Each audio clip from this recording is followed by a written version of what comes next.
coach book. Oh, my old stomping ground. Okay, how you doing there, buddy? All right, lay off the free buffet, would you? Hey, Billy D, you getting crunked there? All right, okay, all right. Hey, Ed Norton, how you doing there, buddy? All right. Oh, I like the glasses. Maybe you'd be doing better if you were betting on Dungeons & Dragons. Okay, all right. Okay, let's play some bets here. All right, let's give me 100,000 on Kansas, 200,000 on Eastern Kentucky. Give me another 400,000 on Gonzaga. Oh, the over-under, the under-over. Hey, and the biggest bet of all, you know, the one that gets no respect. Hey, it's the box score. It starts now. All right. I don't know a lot about sports, but I can drink a lot of beer. My motto is simple. C's get degrees. Need a long, inappropriate hug? I'm your man. I think I'm smarter than you, because I probably am. Howard Collins for box score.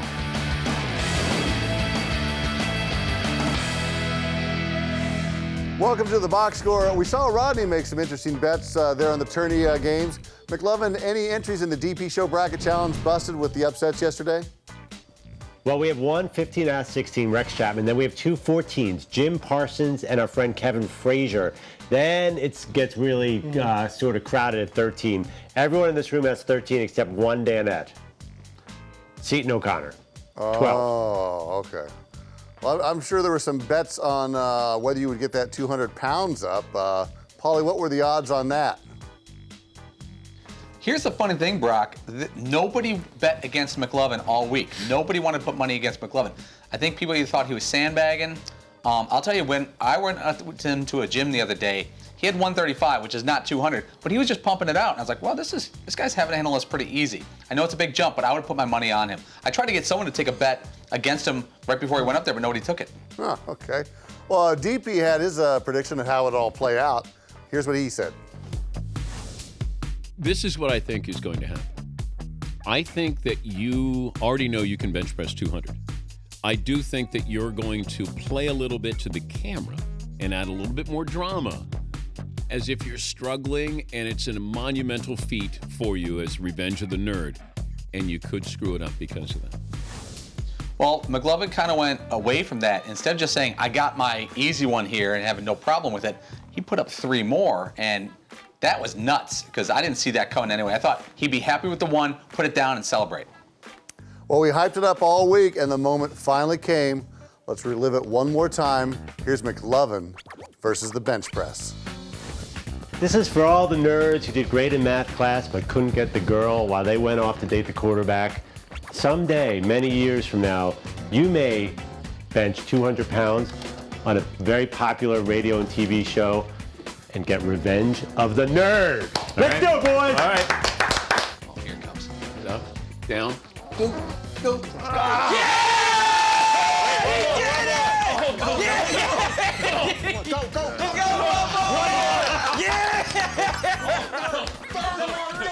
One more. He's on 4. He's going for 4. Get it in there.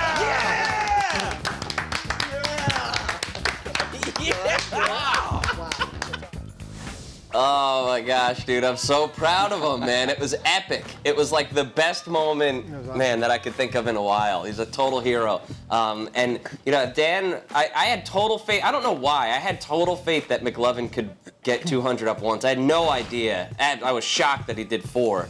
And DP, you know, he was really against Mclovin. He thought that he was going to fail, and I think that Mclovin's triumph was paid off by 1,000. It was awesome. Full disclosure here, Seton sent me an IM, like a rather concerned as a friend I am. He's like, listen, I don't want you to screw around here. I want you to just, you know, go out and do it. Don't try and make it funny or something. If you can do it, do it. Because I think you were a little afraid that I was gonna trip up. Well, what happens is, like, all of a sudden the camera's on and you're like, oh man, I really gotta like ham this up or something to, you know, make it the most of the bit or something.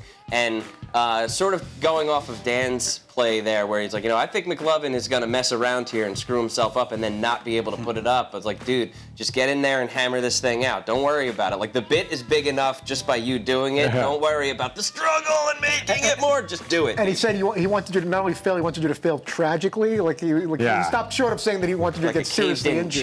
Dan's all about good TV, and like, I think what I did was good TV in the sense that I did very well. Doing it very badly would have been probably a little bit better. Well, you went Richard Sherman. You were so hyped up after this. You tweeted this.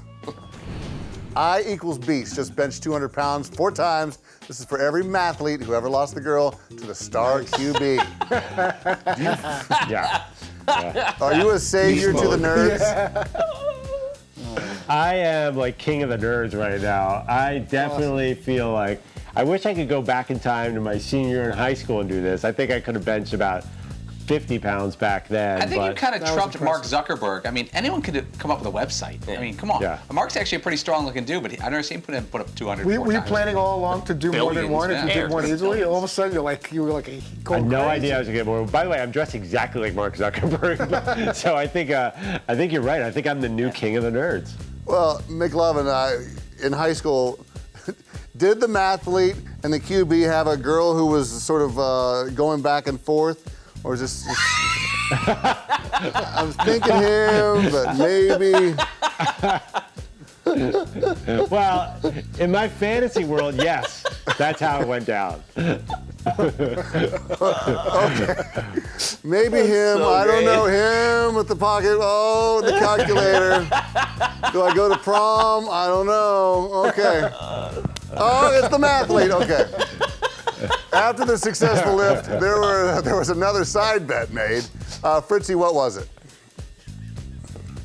The side bet was it involved going to dinner right with the whole Football Night in America crew if he'd put on the line trying to lift 225 pounds one time, and that if he was able to successfully do that, he'd be able to have dinner right between Tony Dungy and Dan and the whole gang at dinner with the Football Night in America crew.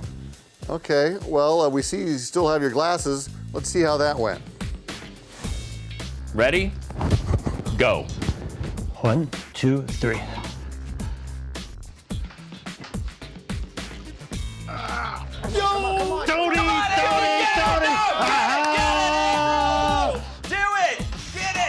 We're gonna need some extra help here.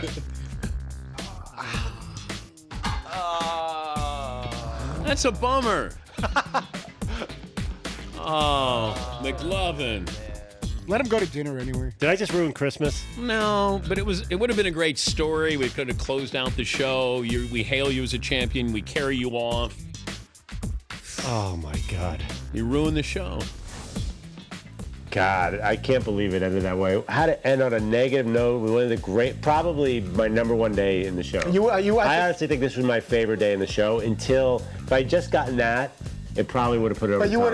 we're going to chalk it up to the fact that maybe your arms were tired from going 4 times with the 200. But I think if you had some more time to rest between it, you would have been able to lift. Brock, if you watch that video again, you'll notice that the spotter, Alan, who's a very strong guy, was spotting underhanded, which is absolutely incorrect. You're supposed to spot like this so you could bring it up to the rack. And there was a point there where he didn't really have it, and Mclovin didn't even have it. And you hear Mclovin go, I think we need a little extra help here. For a second I was looking at it, I couldn't tell whether the spotter had it or not.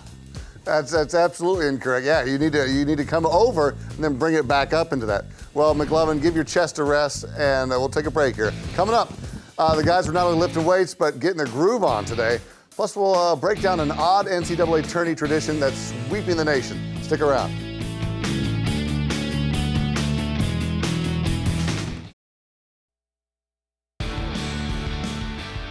Welcome back to the Box Score, where we always love to have fun on a Friday. Speaking of having fun, Paulie, did you all have a dance party in the man cave this morning? It was something like that. Sometimes that'll happen on a Friday, get a little loose in turn 4. We put up a video of the Tennessee baseball team doing a little dancing and then clearing the field before the game. Next thing you know, we're jumping around doing like jumping jacks / dancing. Well, we saw your dance moves this morning. Let's take a look at these. You guys are all getting down. Even the boss got into it. I like that. Some sort of mad scramble there. DP trying to get through the shoulder surgery. Seton, who do you think had the most fun getting his groove on there? Oh man, I think everybody had a blast. I think Dan probably had the most fun. But you know, I think if you're talking about best and worst dancers in the room, I'm gonna say it's a two-way tie for best and worst. The best dancers in the room are Paulie and Mclovin. The worst dancers are me and Fritzy. Oh, well, hold on here. Fritzy, do you consider yourself the best dancer? No offense. I think I used to be a much better dancer, and then in my older age, I'm not hip with the moves of this decade. I'm still living in the 70s and 80s, and just watching that video, I was just kind of doing jumping jacks and some kind of Run DMC poster poses from a Spencer Gifts poster. So I was just. Dude, you're a good dancer. Paulie's a really good dancer, and Seton has the best running man of anyone in the room. I got no moves. I definitely think you got it wrong, Seton. Well, you actually showed off some moves today, doing a little flash dance reenactment, right? Yeah, because of our it was Jennifer Beals, and then next thing I know, Dan asked me to stand up and reenact scenes with from Flashdance and singing "Maniac" and Irene Cara's "Oh What a Feeling," and this is what you end up getting. Now, was there any risk of being electrocuted with all that equipment around there? I did have, I do have wires and microphones and things on. I didn't even think of that. But usually I'm neurotic enough to have those kind of worries in advance. I had no idea I was going to get water thrown on me. But now looking back on it, he could have caused me some health issues. I got enough of those. Have you dried up yet? Are you dry? Just about 20 minutes ago, the whole left side of my shirt and my left leg have finally dried up. They're still a little wet towards the bottom of the pant leg, but he got me pretty good. You'll get yourself a cold, you'll die. You put something warm on. Okay, let's see who has the best moves. Here's a little dance montage for you.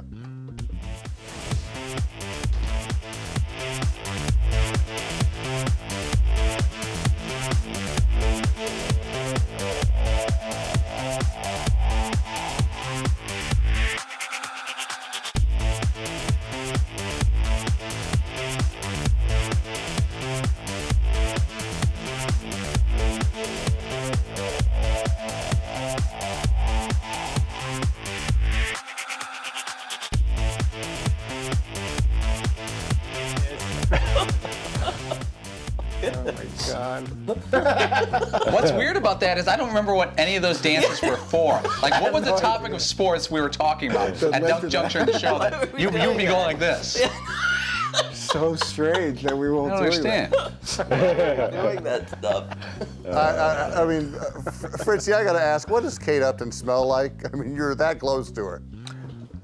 Roses, just an orchard, just a smooth breeze, walk, on the sand and the ocean. Don't do your eyes. Don't do the thing with your eyes where you go like this, because that's really extra creepy. Fluttery eyes. I love that moment. That I'm very fortunate that I'm able to creepily hug and sing and dance with the greatest supermodels in the world right now. So I'm very blessed. Okay, well, Paulie, you guys got your groove on there. Mclovin, let me ask you, who's got the best chance to get Paulie out on the dance floor? I would think Pamela Anderson might be able to do it. I would break dance for Pamela Anderson. Yeah, she's the all-timer. Yeah, young Jenny McCarthy. Yeah, maybe. It's very hard. Paulie, not only does he not like to dance himself, he feels visibly uncomfortable watching friends dance. Like he can't do it. He has to leave the room. I'm actually more comfortable dancing myself than seeing people I know and like dancing, because I think it's just embarrassing as a man. I could two-step a little bit and I could do one-step dance. But if we were at like a country western bar and there was some two-step on, I'd be okay. I'd be serviceable. I tried a two-dance one in a country western bar, and I went around and I asked every woman in the bar, and they all said no. Didn't get my chance. Okay. That's unbelievable, because one of the notorious things about country bars is women will say yes to almost anyone to dance if you know how to dance. I mean, it doesn't really mean you're dating them or anything like that, but maybe I was wearing the wrong good place clothes. To meet people. I had a Michael Jackson Beat It jacket on. Okay, coming up, we'll play a little guessing game with the guys, but first, let's go to a box score correspondent, Harry Carey, who'll get you ready for opening day. All right, Harry, we're rolling. Going 3, 2, 1. It's that time of the year again, opening day of baseball. The boys of summer, America's pastime. But can you believe it, friends? It's going to be in Austria. They have great beer, and you can also check out the sound of music, too. Harry, we're actually in Australia. Australia? That's insane. Why in the world would they have it there? It's over the international date line. They're a whole day ahead. We would need a time machine to watch those games. And those koala bears, they're deadly predators. Harry, koala bears are not dangerous. Are you insane? They once tore a Cubby fan right in half when he was at the zoo. Harry, don't move. Oh. Ow, Cubs are not winning right now. That's a high chopper to my neck. What's going on? Get these guys off of me. Holy cow, that's a big mistake.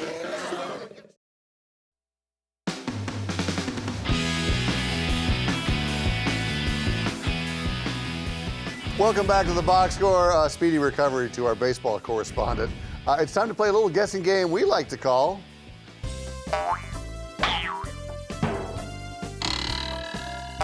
What the hell is that? All right, guys, you know the rules. We show you a blurred image. You take a few guesses at what it is, and the winner gets absolutely nothing. Here we go with our first still. Mclovin, you get the first guess.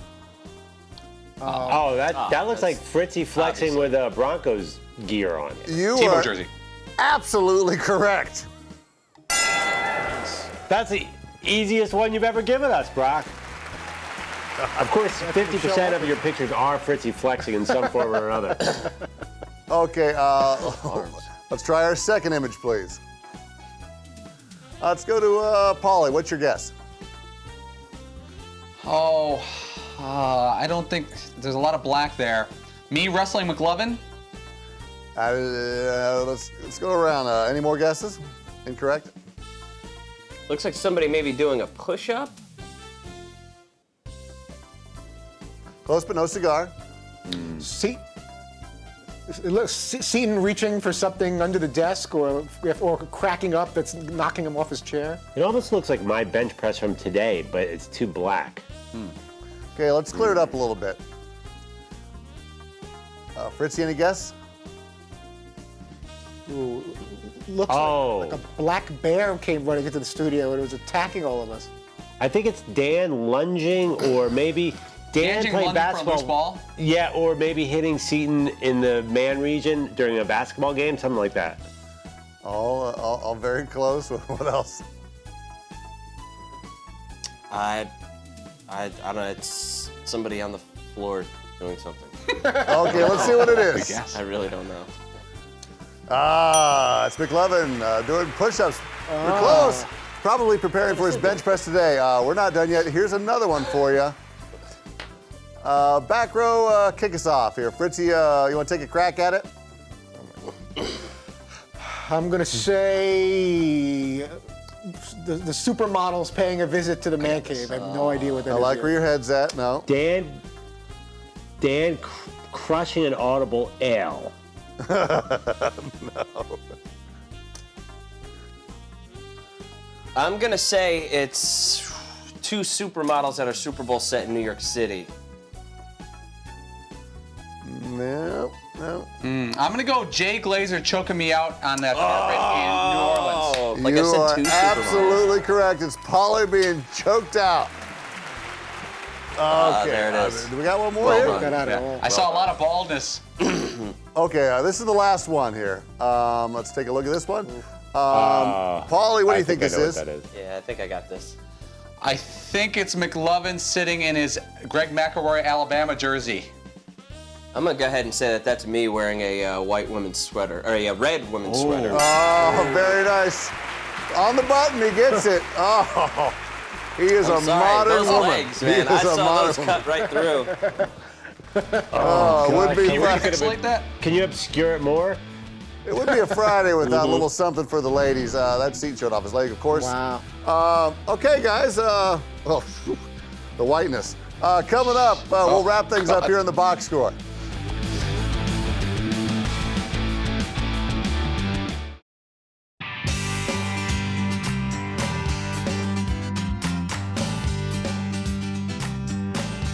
Long thorn in their side, stick a fork in Sun Devils. Not your average St. Joe's, Hawks almost take out UConn. Danes of their existence, Albany nearly chomps Gators, and we'll wrap it up with Jaspers, the unfriendly ghosts, Manhattan gives Louisville a scare.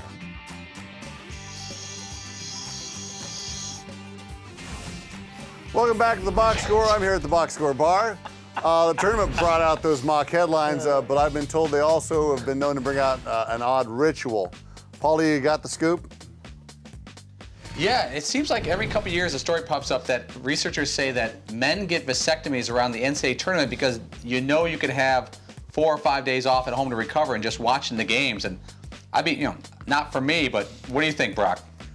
Here's my thoughts on this vasectomy. I saw one on, this was Web TV or Med TV way back when, and I saw one of these on TV. They bring the vase up, they make the incision, and they cut it right. I was screaming my head off. My mom's like, "What are you watching?" I was like, "I'm watching Med TV, and they're doing a vasectomy, and it's horrible." She's like, "Turn the channel." I'm like, I can't.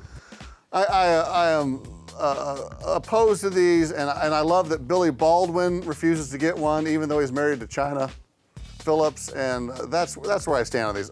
So on that note, who's with me? Mclovin, are you going to get snipped? Yeah, I do plan on doing it someday. An interesting note that you live with your mother, Brock. That explains a lot. Turn down the music up there. Okay. Paulie, how about you? You going to get snipped? No, never. No cutlery down south. I want to leave everything as natural as it could be. Seton, how about you? I'd consider it. Yeah, I would consider it. But I have no plans to as of yet, but I'd consider it. Okay, I know Fritzy won't leave me hanging. What do you got going here? I'm on the bubble on this one, but I don't want anyone circling my man regionals. But Fritzy, you get some time afterwards, the nurses, the sponge bathing. There's probably 2 or 3 days in the hospital where you can make inappropriate stuff to nurses. That is true, but I got enough stuff going on with me that I've got many other opportunities to go to the hospital for things other than getting clipped. So I'm gonna go natural as well. I don't want. But the whole time that you're in the hospital, aren't you hoping someone goes near your man region? It depends who it is. I don't want anybody clipping anything. I don't like it rough like that. Fritzy would ask for no anesthesia. You're a man's man. Maybe some handcuffs and a blindfold. Okay, Fritzy, who's on next week? Irvin Magic Johnson, Hall of Famer, will join us on Monday. Warriors guard Steph Curry will also be with us on Monday. Reggie Miller on Tuesday, and then we're going to be doing a show in New York City on Wednesday. Doc Emmerich, among others, expected to stop by the Soho Studios. Awesome. Thanks for watching The Box Score. Tune in weekdays at 3 p.m. Eastern, only on Audience Channel 239 on DirecTV. Prost! I don't know a lot about sports, but I can drink a lot of beer. My motto is simple. C's get degrees. Need a long, inappropriate hug? I'm your man.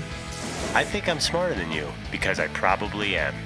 Hey! Thanks for watching The Box Score. Holy cow!